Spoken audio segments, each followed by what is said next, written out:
Welcome, ladies and gentlemen, boys and girls. You have just blasted into the Competition Plus Power Hour. I'm your host, Dujane Bland, and yes, Lee is not with us, so we got our what we have in our arsenal, and it is Nicole Clark. Welcome, and it's always a blast when you're co-hosting with me. Thank you. I know, as we were saying, we're the dynamic duo, so yeah. Because like I said, we could talk for hours, but we'll only talk with you guys for like an hour. Right. Tonight, it will be literally the Power Hour. Okay. Unfortunately, tonight we do not have Maddi Gordon, as if you understood how planning and booking these things go with so many things that she has going on, and all of us are doing things outside of this. Sometimes when you don't speak clear, you kind of mess things up. And right now, she has a signing that kind of, because of the time frame, she's in Pacific time. We are in Eastern time. So the time zones kind of messed us up. But we will be getting her back on very soon. But since we're leading off with that, yes. What a win for her. 4 wide. I believe that's the first time that alcohol has ever done that. So it is not only the first time for her, but racing some of the best in the top alcohol funny car class. What a win for her there in Vegas. Yeah, and that's her second national event win this year. And I do like, not this year, but her second national event win. She's won many regionals. I was there for her first win when she got her first win last year. And right here in Indianapolis at the Cletus and Cars divisional race that's been coming up. But yeah, Maddi is such a natural. We're talking about that before. Because we were mentioning somebody else's podcast is like, oh, he picked a rising star. She's not rising. She's been a star. Yeah. Her and her family have, I think that's why she's so successful as a driver now. And when she's going to be more successful is because she's worked with her family, her entire life. They've taught her so well. And like I said, I can't say enough great things about that family. So she's a total natural. Great pick by Ron Capps. Yeah, I agree. The thing that stands out to me, and it's something that you don't always have here in our recent new drivers that we see coming, even the hand-picked ones. She comes with the know-how, and she's actually worked on these types of cars. Maybe not a nitro car, but the concept is pretty much the same outside of fuel. And I think having that know-how and have done clutch, bottom end, been in all these different spots and understands the whole inner workings of how this thing goes together, it really pairs well with a person who really has a good knack for driving a race car. And yes. I think that seat of the pants, that know-how, that knowing what's going on, because you've actually had your hands on it, you kind of feel that, is something that you can't teach. And it's not too many drivers that are hired drivers that come in that have that background with them. And I think that's going to be a huge factor in how quickly she can hit the ground running in Top Fuel. Well, and here's another fun thing too that, so I've had Maddi on my podcast, Women Take the Wheel, plug, a couple of times. And she was one of my first people. I interviewed her mom, her grandma, and her sister all in their minivan at Gainesville one year.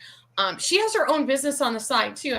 She works for the family business, but her and her sister, like when they're young, they had a welding business. So she's an all-around girl that you want your daughter to be. She works on the car. She welds. She knows how to run a business. She works at her family business. She does it all. And if you've met her, she's just like this energy coming out of her. Yeah. And so, yeah, she's so well-rounded and so perfect. And I saw that she got to do another, she got to warm up Ron's funny car this weekend. So I was giving her a little taste. And I follow her on social media, and because you got to handle those cars. And she's a tiny girl, and she's been putting the time in. She's working out in the gym. She's making herself stronger. So that Memphis Lonnie. Hey Memphis, do you personally ever seen an all-female Nitro crew? I've been told that would be too many alpha females to coexist. I don't think so. Us girls get along just like guys. I mean, yeah. Well, try to go to cheerleading camp. Yeah. That's also the place if you want to like be cruel to somebody, put them on there as hell. The guys fight, the girls fight. But like I said, I don't think it would be too many alpha females. Everybody knows their place. I work, one of my best friends is Ashley Fye, who's been a Nitro crew chief. She's now the car chief on Chris King's car. And they know that just don't, the guys all bitch just like. Yeah, they do.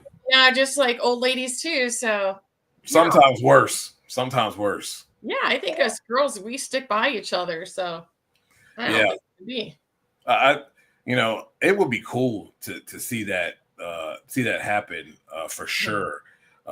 I do like. I know Audrey Grant tried to do that. She tried to put together all and that never came together. It never made it on the track. She had great ideas, great vision. Yeah, I was shocked too. I'm like, it just didn't come together. Yeah, I really like the fact that for some it takes a little work to be sociable, personable, and natural as far as when it comes down to sponsors, handling interviews, people, whatever the case may be. And that whole thing seems to come natural for her. It's just who she is. It's in her blood. It's who she is as a person. And it comes out naturally.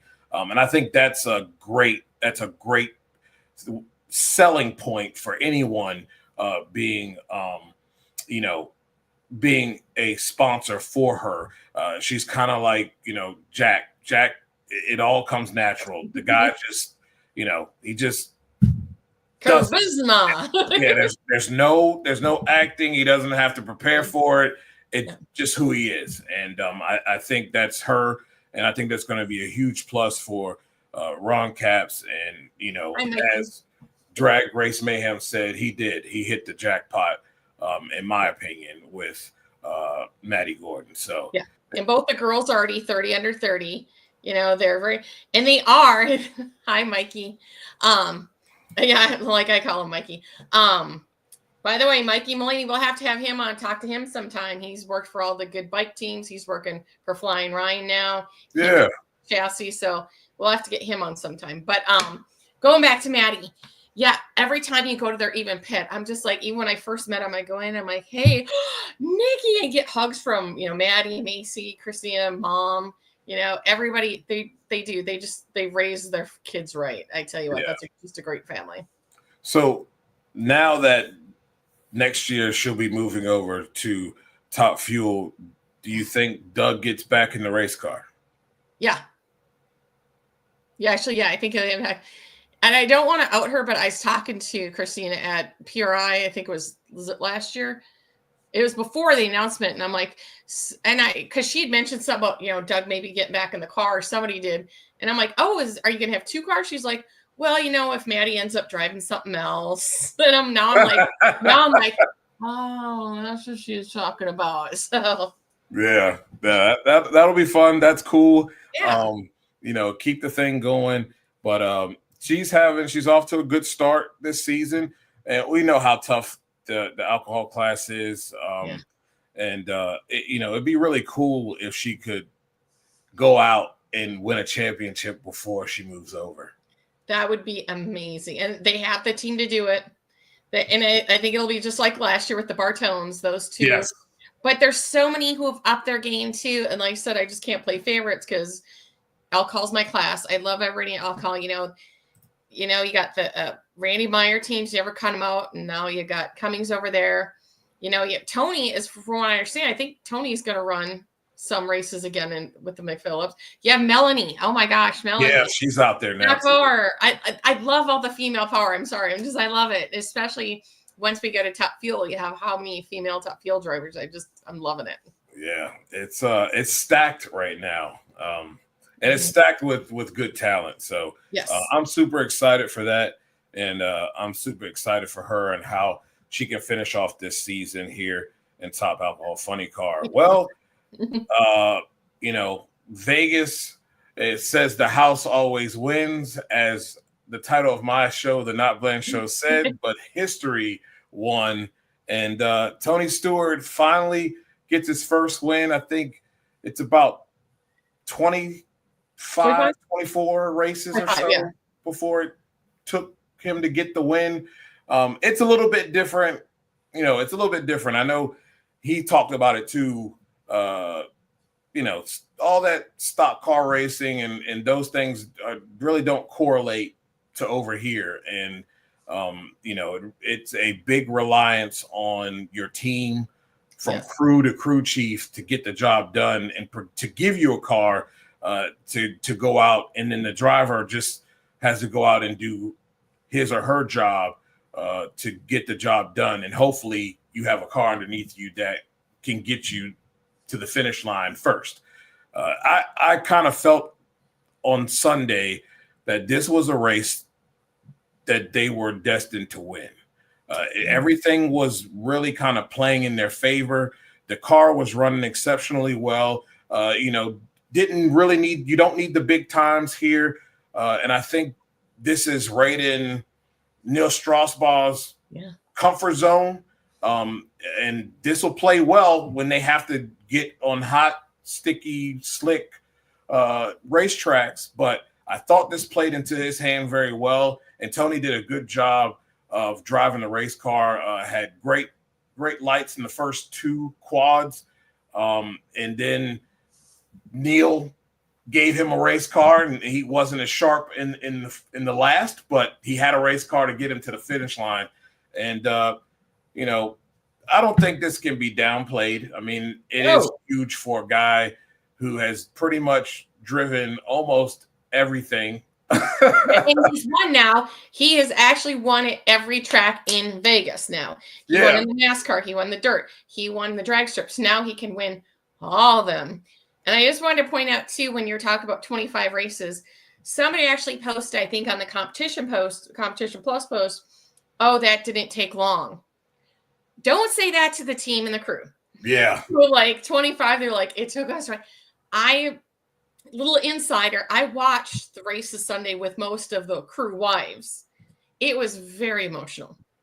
There were tears. I mean, and even after the second one, they're like, Nikki, we just gotta, it's been, the guys are working so hard. We've done this so long, and there was so much emotion there. And when I don't know if they heard us screaming in Vegas, but yeah, it was such an emotional win for everybody and not just him. And if you're on social media today, the post of the day they caught is his dad wanted to be the first to hug him and congratulate him. So you guys, Dad Nelson running down the track and going to hug Tony. So yes, it was a very emotional win. And like I said, watching it with the crew team's wives, it was just very emotional.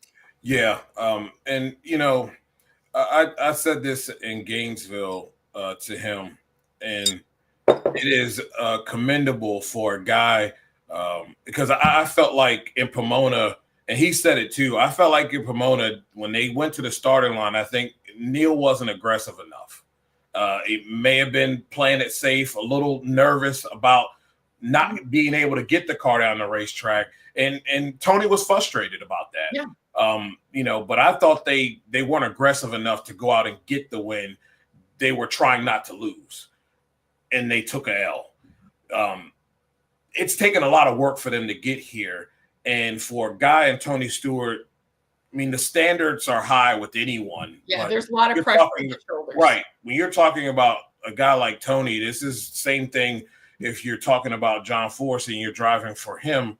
The expectations are to have success and to get wins. And for him, in a world where it's a what have you done for me lately type of deal, whether it's in racing or in stick and ball sports, sometimes coaches, crew chiefs aren't given enough time to, get to write the program. And I thought it was commendable, even though they didn't have the season that they felt they should have had last year, and didn't have the success that they probably thought they would, especially the way it ended with Leah the year before. That yes, he is patient and has been patient with Neil Strasbaugh and allowing that crew to kind of get things together and figure it out. And now you've got that win. I think the pressure is not only off Tony, but it's off the crew too. They're carrying a heavy weight, trying to get a Hall of Famer his first win in a new series. And when it doesn't happen, I'm sure they put a lot of it on their shoulders. And I think this is something now, once you get the first one out of the way and it's done, it's over with, you can breathe.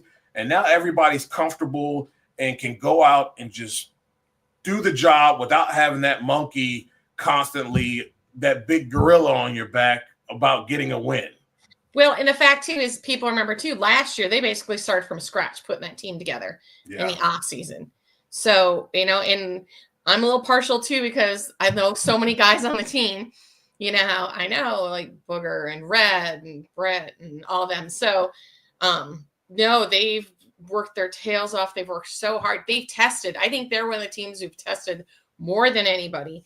But I mean, it paid off. He got Rookie of the Year. And and Tony just put so much into promoting the sport. He just does so much. It's been a godsend to NHRA and publicity wise, because his social media team, all the media appearances he does, people don't realize how much of his off time goes into helping promote our sport. He's the one who's doing the TV.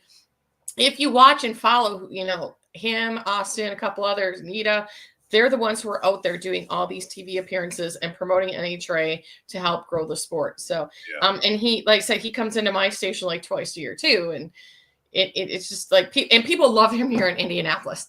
I mean, the minute he won, I'm like texting the sports team. I'm like, Tony Stewart won top fuel race. And they made sure it's been on all our news on our website. We just love him here. Yeah, it's good for the sport. And he was on Sirius satellite radio before he went on Joe's show.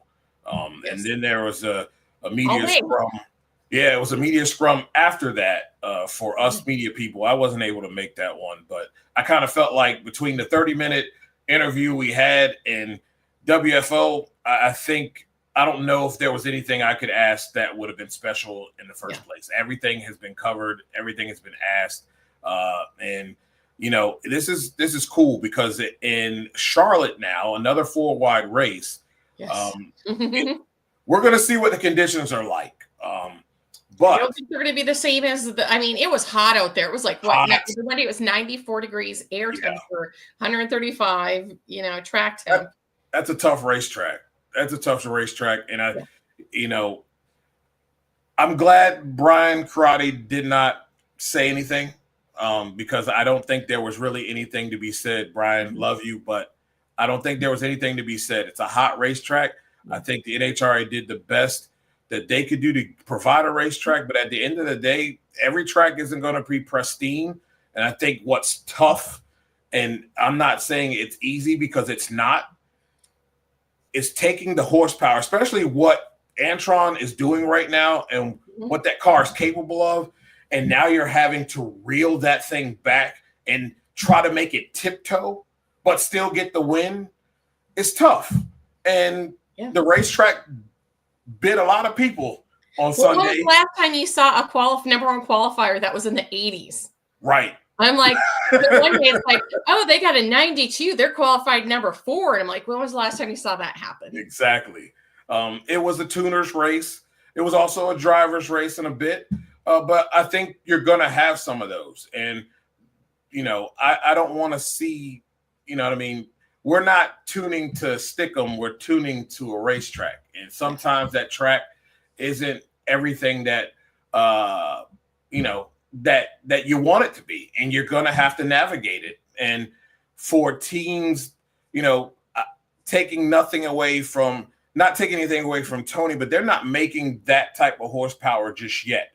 And I think it's easy for them to do those, to be able to do that, than the guys who are out here, girls who are running, top speed of the meet and low 70s, high 60s, and they were able to produce some 70s on that racetrack. So it's kind of deceiving.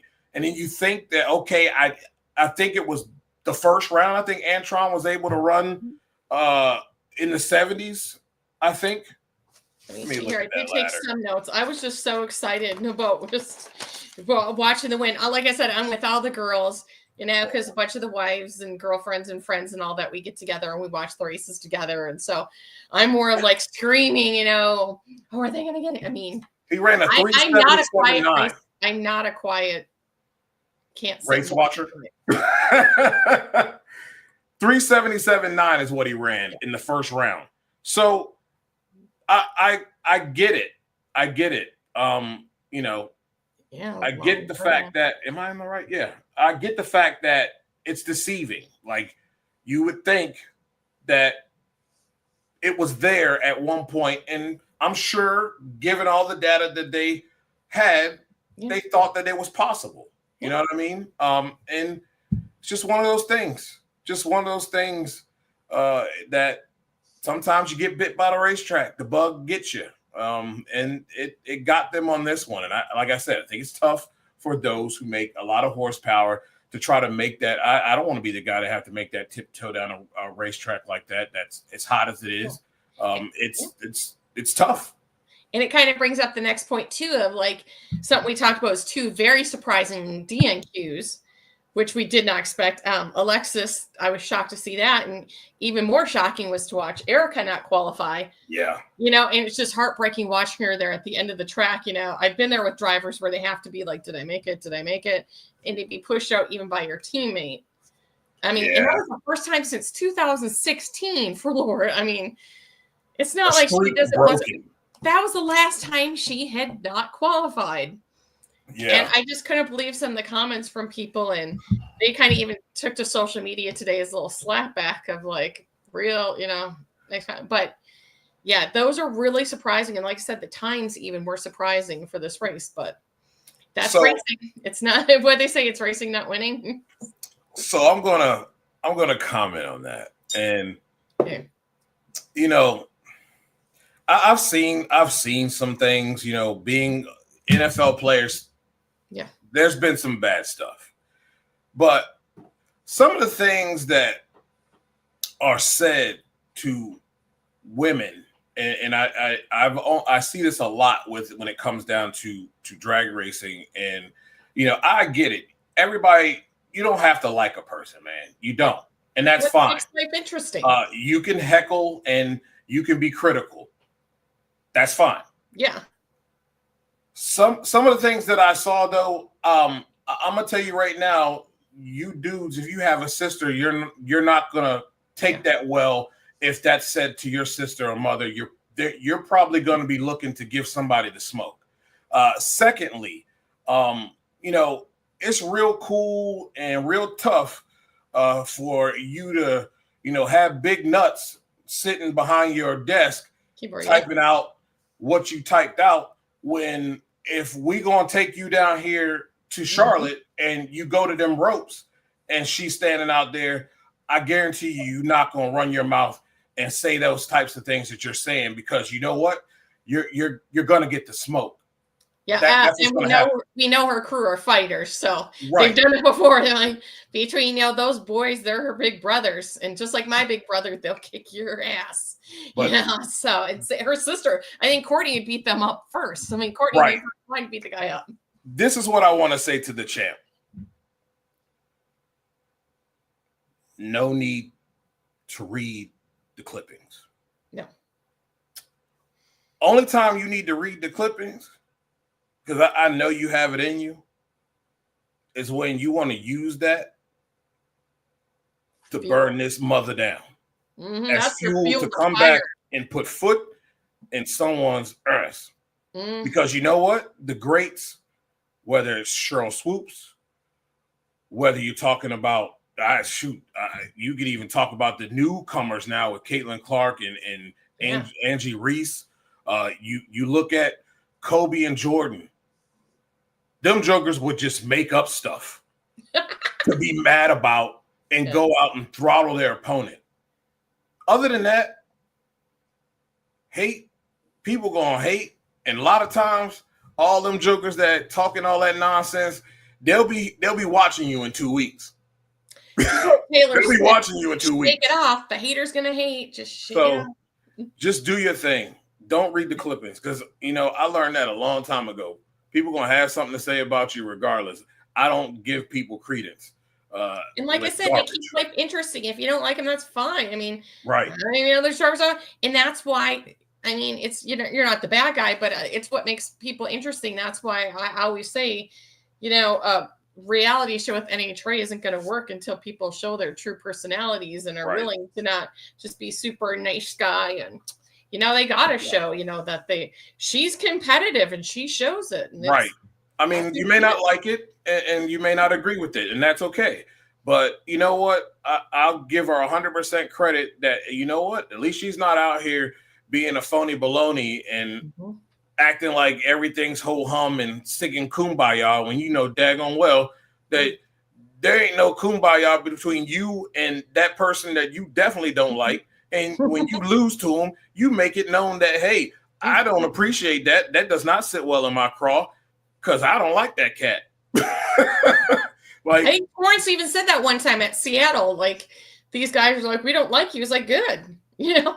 Right. Like, he owned it. And I'm like, yeah, good for him. And a lot of people had a lot to say about her passing the scales.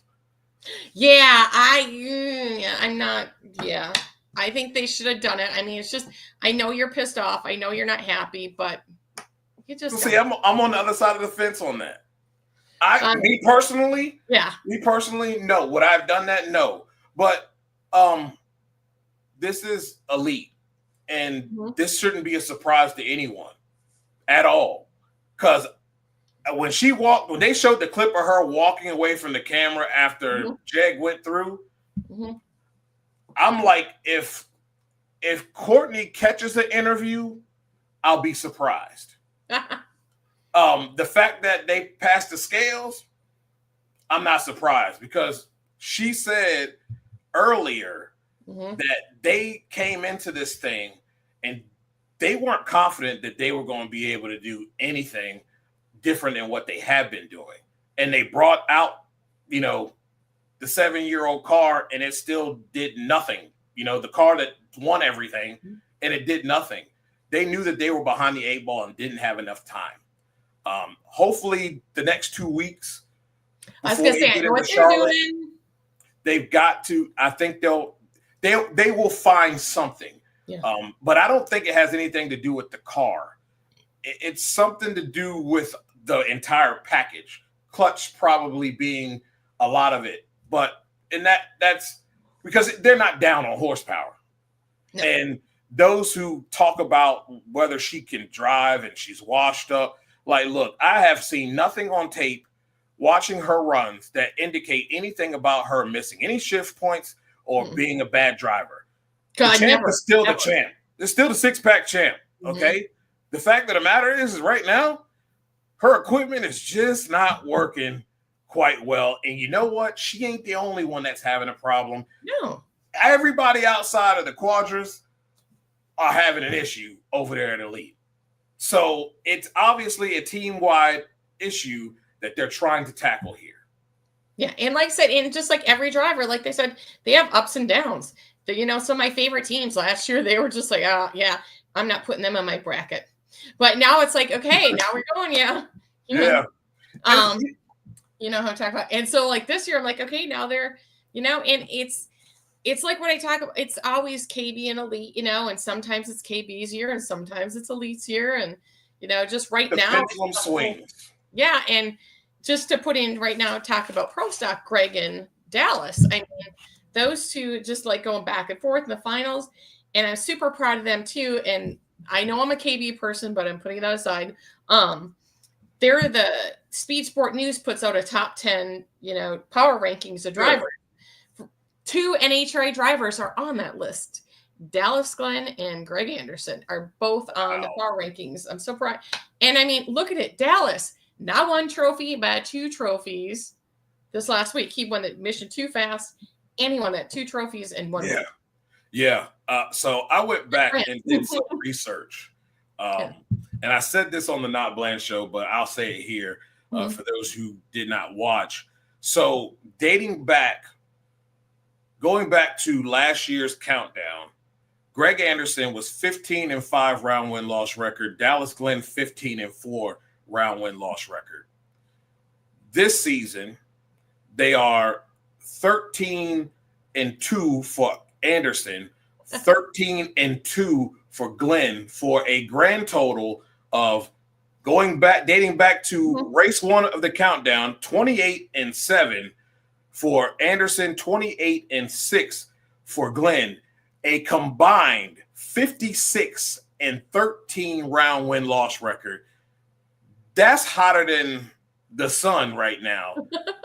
And the wave looks like it cannot be stopped anytime soon with the way these 2 cars are running. And really, when you look at the entire KB, camp, Matt Hartford, Derek Kramer, Corey Coughlin, Cody Coughlin, Corey Reed. Yes. These guys, the entire camp is running well. Yes. Those 2 are just driving a little bit better than the rest of them. Corey Green's going to get his first win soon. Corey Green he's another natural. He can drive anything. And, I think his first win is not too far off. Yeah, I agree. The car has been super consistent, even dating back to last year as well. And Matt Latino. Yeah, you can't take your eyes off Matt Latino. Final round. And what is this, his second race or first race? Yeah, and he's already saying, and another family, Latino family. I just love those guys too. I've known them back since promo days, and Matt Latino. Do not count him out. He'll be out there soon. Yeah, Matt had some lights, boy. First, he had that 037, and then he got that 19 in quad 2, and had an 18 in quad in the final. Just didn't have enough car, but he left on them. Yeah. And left on them in the semifinal quad. He had a day as a driver. If he could have had the numbers that Dallas and Greg were putting out, he likely is the winner of that heat. Yeah, don't count him out. And like I said, the people thing that they forget too is Matt Latino. He just got his license right before the pro race. Yes. And his dad was supposed to drive and he had to jump in, so he got his license. I mean, it's incredible how quick he's progressing so soon. So your current pro stock standings are as follows. Greg Anderson, number 1, 442 points. You got Dallas Glenn 4 points back, 438. Then it's a decent gap between those 2. Matt Hartford, 282 with the points. He's 160 points back of first. Corey Reed is 4th. You got Derek Kramer 5th. Mason McGahey 6th.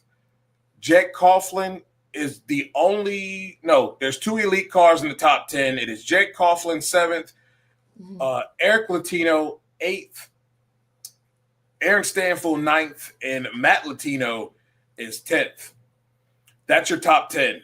And it's a decent size. It's a decent size gap between the top 2 and Matt Hartford. And to answer Lonnie, it'd be Jeggy at 7th. That's the highest elite car right now. It looks like to me, correct? Is Jeggy? Yep. Jeggy is at 7th. That is your highest ranked elite car. Everyone else I know it's Jegs, but he's Jeggy to me. Right. Is sitting on the outside looking in. And some of them are way on the outside right now. Yeah. So. And then look at funny car standings. I'm so excited. Paul Lee, number 1 right now. Yeah. We had that conversation on the Not Bland show. And all the new faces right now that have gotten wins in this early first quarter of the regular season. Super impressive for the NHRA. Look at Hunter, first race. Right. You couldn't write a script here. Yeah. They couldn't have written this better. Spencer. Spencer is like his third race or fourth race of funny car, already has a mission too fast, too tasty win. And honestly, if he had the same car he had 2 rounds, he would have won that race. I had him picked in my drag race bracket bonanza to win. I felt it there. Cruz also, who loves the 4-wide, should have been in that final as well. Didn't make it, obviously, but I mean, all these new faces coming in here, and you got Bob Tasker hanging out at the bottom and 9th. I don't really worry too much about JR Todd. Talk to JR. Yeah, they are changing. That whole combination has changed.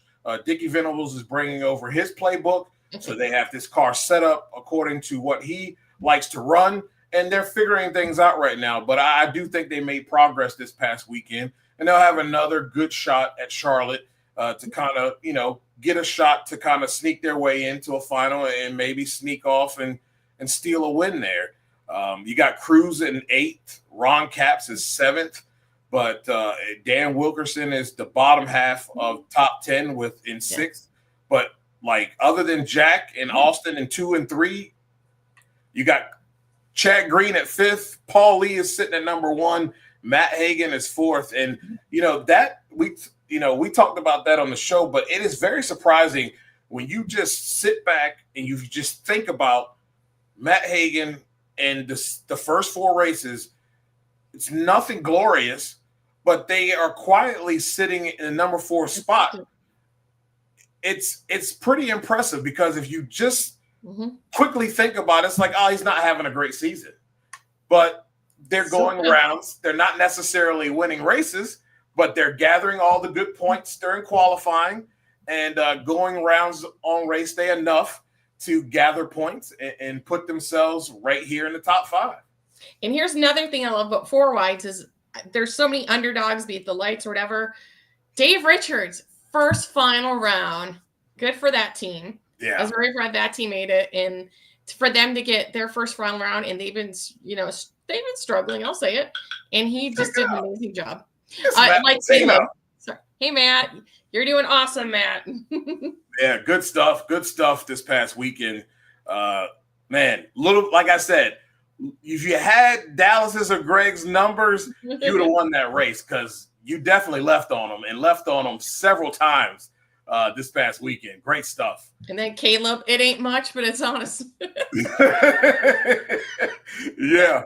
Man, it is fun right now in Funny Car with what we're seeing going on, and I'm not surprised with Paul Lee, and because I believe Johnny and Johnny and Medlin. I believe in Johnny Lindbergh and being able to be taught and tutored by Medlin like that.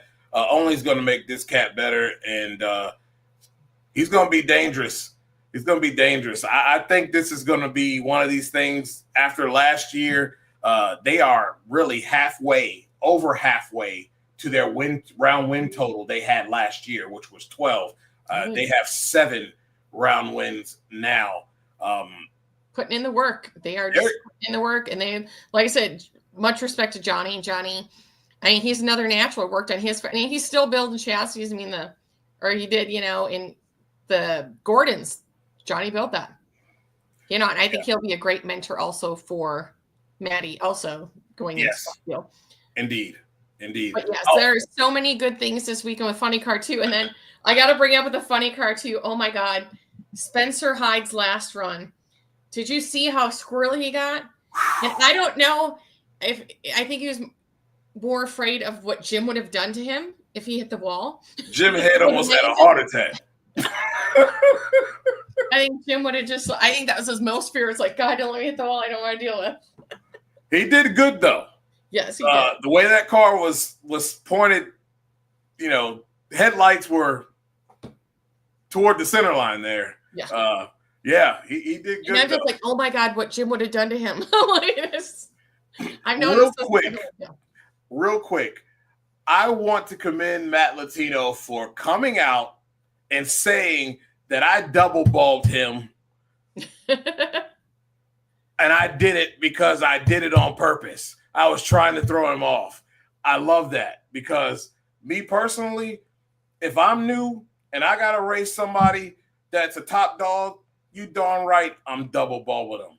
And you can be angry about it at the finish line, but hey, I got to do everything I can to try to beat Exactly. that person. I'm doing every trick in the book that I can figure out to throw you off. So I commend you for coming out and admitting the fact that you did that. That's awesome. Yeah, Gil, you have to be on the show next week. Yeah. Yeah, book it now. Have your people call and we need to get Matt on next week. Talk. My people call your people. Call your people. So Top but yeah, fuel, so though. that was I'm like, where do we lay off funny car? Yeah. So I loved seeing all the people who normally don't make the finals getting into the finals, getting a chance to be up there. And then now we move on to Charlotte, same thing, the same 4-way format.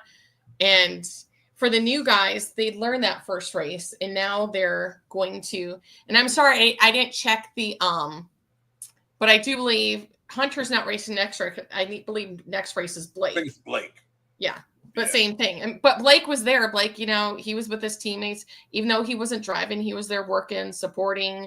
So, Blake was a teammate helping Hunter, getting his first race. So do you think somebody throws some? I don't think Johnny can be bought. He's a loyal. No, he can't. He's a loyal guy. Yeah, I don't think he can be bought. That's another thing I admire about him. Very loyal. So no, I don't think that. I'd love to see Johnny drive again. Yeah, I'll tell you that much. I'd love to see him drive again. Me too. He was a good driver. Is a good driver. Yeah. I would love to see him drive again, but I think it's super cool that he's crew chief and need to have the young blood.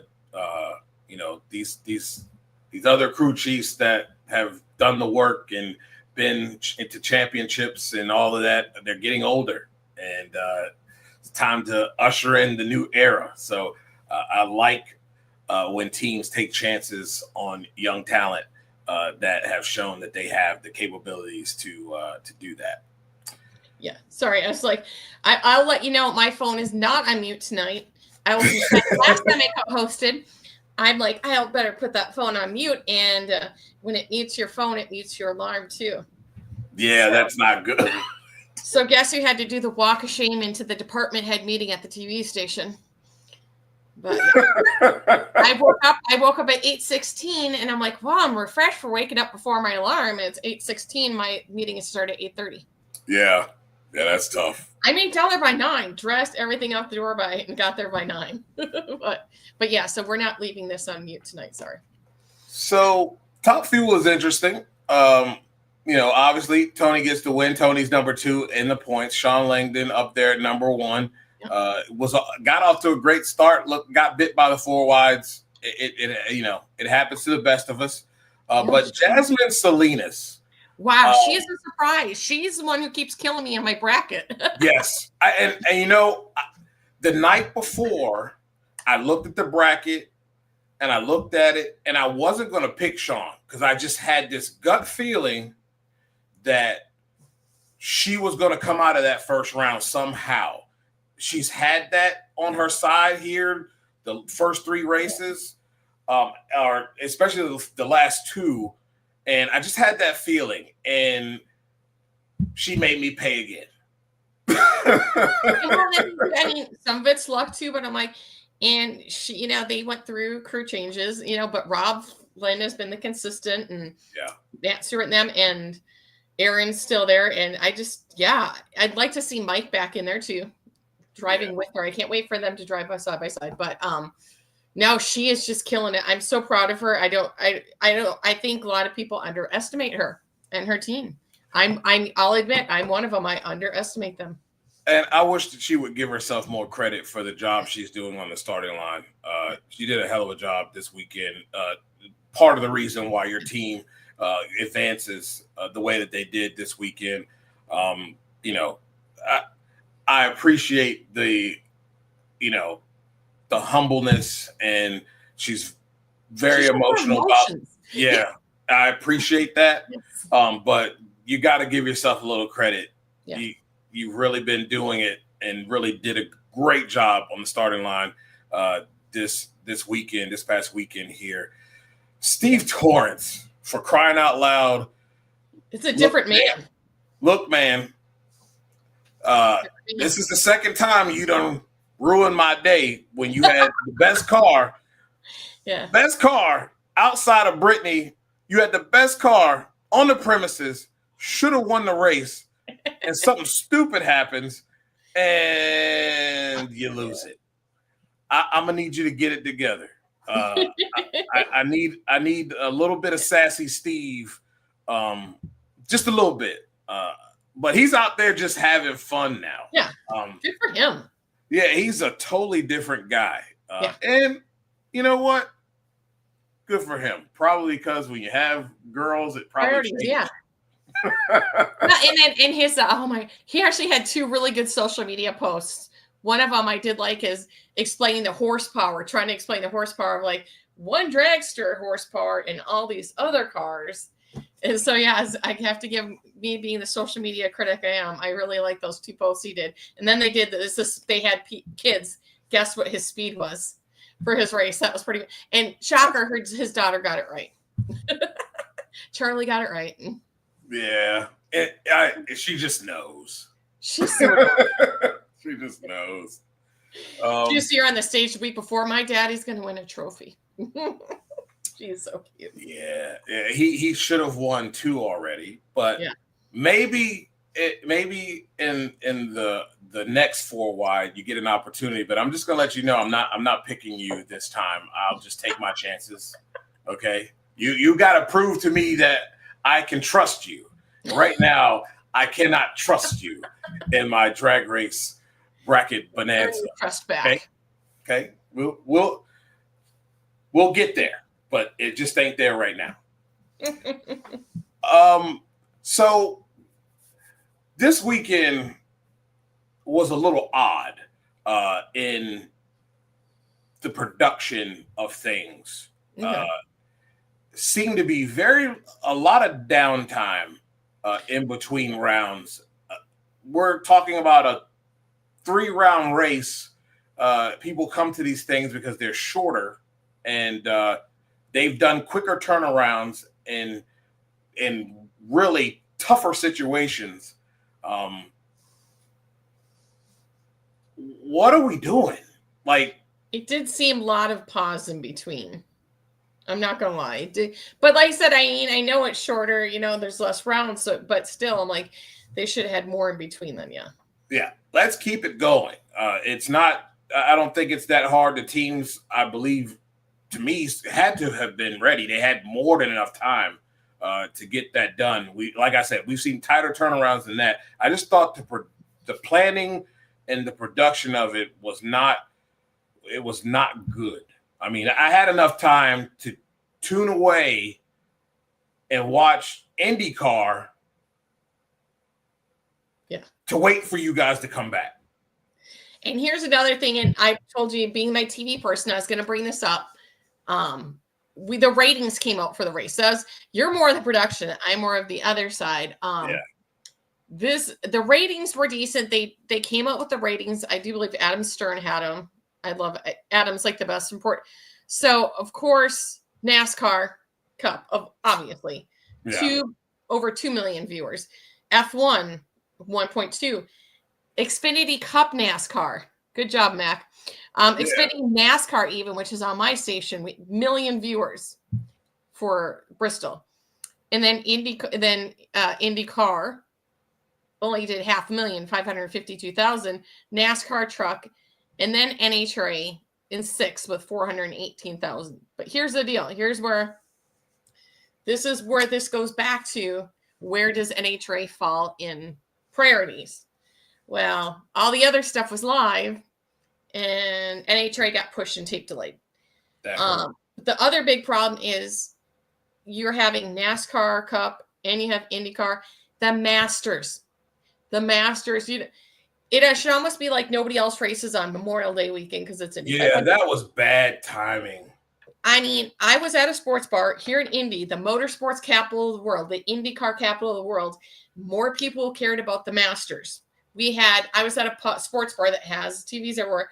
More people were watching the Masters than were watching IndyCar, and they're on TVs right next to each other. And God bless it, I'm not the huge golf fan, but even I was like, Rory, come on! I mean, even I was cheering for golf. And then I had to apologize to the bar because here's the deal. Then NHRA is like, okay, now that everybody else is finished, now we'll get to NHRA. And of course, it's tape delayed. And I had been watching with all the wives and everything. And so I have NHRA TV on my phone. And I'm not thinking they're still only doing first round on TV. And I'm sorry, but Tony Stewart won. And I was cheering, and I was yelling. And I jumped up on my bar stool. I'm like, Tony Stewart won. And they're all like, I had a table next to me going, we didn't know that. It's not there yet. And I'm like, I'm sorry, but not sorry. Yeah, exactly. And that's why I like it. That's why I'm saying we need to go to a network who will give us priority, who won't keep delay us. And I am going to keep fighting for the CW to get them, because if that's the case, they won't be tape delayed. We don't have sports on Sunday like that. And CW would give NHRA the place to be highlighted, to be the motorsports of that day, and not be like the little, whatever crumbs left. Right. We'll put down there with whatever time we have left. Fox has everything just about now. Yeah, they do. I don't know if you I've talked to a couple people about just where in the place of TV where motorsports lies. And really, when we compare motorsports to motorsports as far as ratings, but when you look at the complete umbrella, motorsports is way down on the list. All of them are, compared to other things. I don't know. And I think, I was talking to Ibn Mar about that earlier today. And, it just, people love racing, but it really is a niche thing. It's not, you know what I mean? You don't get as many people that are going to tune in casually for a race, unless they kind of either know someone that kind of has that love for it and can explain it, and maybe they might look at it. Outside of that, you're not going to have the person just say, oh, let me just see what this is all about. See, and that's why we have to work on that more. That's why everybody has to do their job. And can I just point out, Drag Racing Mayhem has been giving me crap all day about this, because I'm like, it was up against the Masters, and that is a problem. And he's like, that's just a bad excuse. Now, it's not just that was the Masters, it was the final holes of the Master, and it was so close. Yeah. And they even did a thing, compared it to when they had Long Beach on before against Masters, and they got 1 million a couple of years in 22, I think, when it was on NBC. Yeah. I'm sorry, but it's not an excuse. That Masters was that was a tough story. And I'll even back that. That story is huge with Rory. And the biggest thing, what made it even more compelling, is the fact that he choked on 18. Yes. And when he choked on 18, I was like, oh boy, here we go. It's Rory, the choke artist again, because I forget the other guy's name now. The entire Spieth. He was rolling. The entire bar where you just heard an audible no. Right. He was actually starting to come into a rhythm, and it would look like in this overtime that he was going to beat Rory. And I was just like, this is the time where we find out whether this thing gets him into oh man, here we go again, and he tightens up, or he goes and he takes this thing. Because I tell you, I had on NHRA TV and I had the Masters on another TV, so I could watch this. It was a huge story going into the weekend about Rory having an opportunity, because I remember it was last Friday. I was tuning into a sports show, and they were talking about the fact that one guy said that he didn't believe in Rory because he chokes all the time, and it's going to be another time where he shows up here, and he's just I have to see it to believe it, but because of his track record, he was not picking Rory to win. This was a huge story going into the weekend, and it really is the story of the weekend. It's a bad deal to have. It's like going up against the Super Bowl. That's something you just don't do. The Masters is the Super Bowl of golf, and even people who don't watch a lot of regular season golf watch the Masters. I don't. Exactly. Unless I'm trying to take a nap and I want something, nice and quiet and soft to watch. Outside of that, I pretty much watch the Masters. I know who the players are. I don't know. Yeah. Like, I don't watch but I'm like, oh, I know who that is. But I'm like, I don't. Yeah, but even I was just like, it was like the end of Happy Gilmore. And by the way, who was one of the first people to congratulate him was Adam Sandler. Yeah, that was good. Good stuff. Really happy for Rory too. So that did, I think that it did impact huge. Because, like I said, we had Rookie Sports Pub and we had, racing was over here. Lots of times I have to beg. I'm like, can I please put one TV on racing? Because we had to do that a couple of weeks ago when the basketball was on, and I'm like, can I please put one TV on basketball or on racing? Yeah, but I'm like, 20 TVs. Can I put one on racing? Yeah, that was a really tough get up right there. To have to be up against that. All the racing, I caught a little bit of some, and it was compelling, but that was the story going into the weekend. Before we kind of start to wrap this up here, Andrew asked a good question. I answered this. I'll probably answer it again. What's your thoughts on Randy Couture joining Skag in a pro mod? Don't mess with him at the top end. I would be double helping him. Just saying. I'm interested to see how this goes. I'm gonna tell you, if I have a choice, pro mod is not what I'm driving. I will get in a funny car, and I don't like engines blowing up in front of my face, but I will get in a funny car before I get in a pro mod. It's the most unpredictable car to drive. Oh yeah, we asked one time. I can't remember if it was Jay Payne or Shelly Payne, but we asked them. We're like, what's harder to drive, your funny car or the pro mod? And they're like, oh, pro mod 110% is way harder to drive. When you get those, you just step. But the pro mods are just a beast to drive, according to them, because they did both. Yeah, it's that's something I'm not. That's not my first choice at all. And from what I know of pro stock, I would never drive one of those either. Yeah. Too many things going on at once that I got to do before I launch that thing at the starting line. Nah, I'm a pass. I just need something that I can bump in and hit the throttle and let go the handbrake, and I'll see you at the finish line. None of this. I gotta set the brake pressure. I gotta bump myself in, but I can't let the clutch out too far. But I got to be able to bump myself in and hold the two-step.